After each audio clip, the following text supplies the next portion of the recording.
Eteryje laida iš ciklo skirto suaugusiųjų švietimui mokytis niekada nevėlu.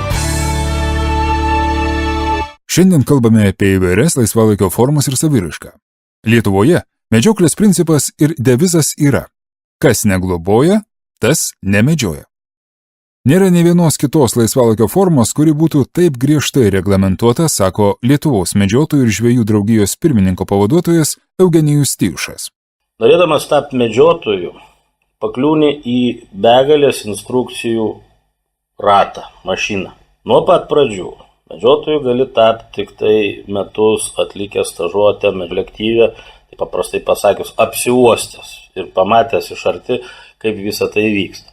Toliau, privalomi kursai, vidutiniškai apie 80-100 valandų kursų. Tuose kursuose yra mokoma ne vien kaip šaudyti, bet mokoma tokių disciplinų ir ta pati medžioklės istorija, ir biologija gyvūnų, ir netgi su tojais dalykais visiškai atrodo nesusiję, tai atrodo, ką medžiotojai botanika. Todėl, kad reikia žinot, kuo minta, kad pažinti jų biologiją ir kad žinot jų poveikį gamtą. Pabaigus tos mokslus yra laikomas egzaminas. Susideda iš dviejų dalių. Viena dalis yra teorinė ir jinai Lietuvoje pirmoje Europos valstybėje yra kompiuterizuota. Kompiuterinis testas. Teste yra tik 1500 klausimų. Kiekvienas iš jų turi 4 atsakymų variantus, iš jų teisingas yra tik vienas. Visų 1500, žinoma, nereikalaujama atsakyti, bet išmokti reikia visus, kadangi kompiuteris tau išmeta, tu nežinai, ką tu gausi. Kita dalis egzamino yra praktiniai šaudymo įgūdžiai. Negalima išeiti medžiot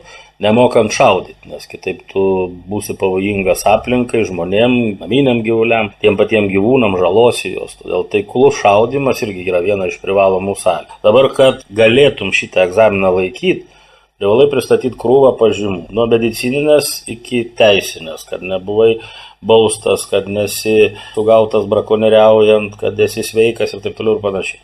Išlaikius egzaminą gaunamas medžiotojo bilietą. Medžiotojų saugaus elgesio įgūdžiai reguliariai tikrinami kas 5 metus. Dabar viską šitą gavus ginklo įsigijimas. Ginklo įsigijimui policija vėl tą medžiotoją pertikrina ne tik tai jį, bet ir jo aplinką, šeimą. Tai yra, ginklas nepakliūna bet kur. Ir jeigu tu ten turi kažkokio tai problemų santykiuose su savo šeimos nariais, tu ginklo negausi, nors medžiotojo bilietą ar turi. Toliau viską turiu, viskas paruošta, medžiotojo bilietas yra, ginklą įsigijau.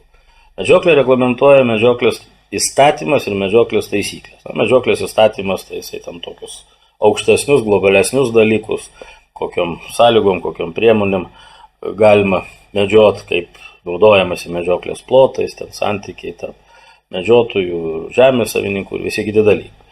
Kasdieniam medžioklės gyvenime pagrindinis dokumentas yra medžioklės taisyklės, kurį tvirtina aplinkos ministras. Ir ten kuo, kada, kaip. Tie, kas įsivaizduoja, kad šautuvą paėmus galima vaikščioti skersai išilgai po lietų, labai naivus ir labai klystas. Medžioklės taisyklės labai griežtai reglamentuoja patį medžioklės procesą, kad jis būtų teisėtas ir legalus. Jis yra gana smarkiai biurokratizuot, kad medžiotojai ar medžiotojų grupė galėtų teisėtai medžiot, jie privalo turėti galiojantį medžioklės lapą. Medžioklės lapas yra griežtos apskaitos, beveik kaip buhalterinis dokumentas, išduodamas aplinkos ministerijos, numeruotas, saugomas metus po panaudojimo. Medžiotoją visada galima patikrinti ne tik medžioklės metu, bet ir po medžioklės pagal tą lapą. Tie lapai nėra tokie, kad ant visos Lietuvos. Lapai yra išduodami į konkrečius medžioklės plotus. Medžioklės plotai pas mus vidurkis kažkur tai 6-7.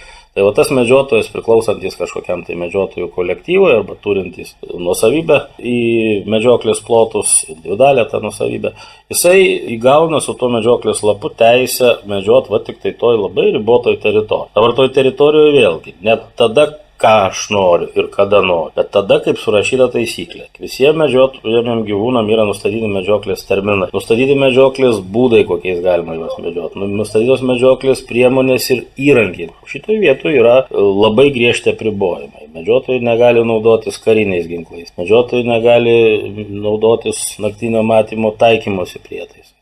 Medžiotojams yra draudžiama naudoti techninės priemonės, įrašus, viliojant gyvūnus, pamėgdžiant balsus ir taip toliau ir taip toliau. Yra skyrius taisyklėse, kur parašyta, kad draudžiama. Ir tame skyriuje keliasdešimt punktų. Radio laida parengta įgyvendinant ugdymo plėtotės centro projektą suaugusiųjų švietimo sistemos plėtra, suteikiant besimokantiems asmenims bendrasias kompetencijas, finansuojama Europos socialinio fondo lėšomis.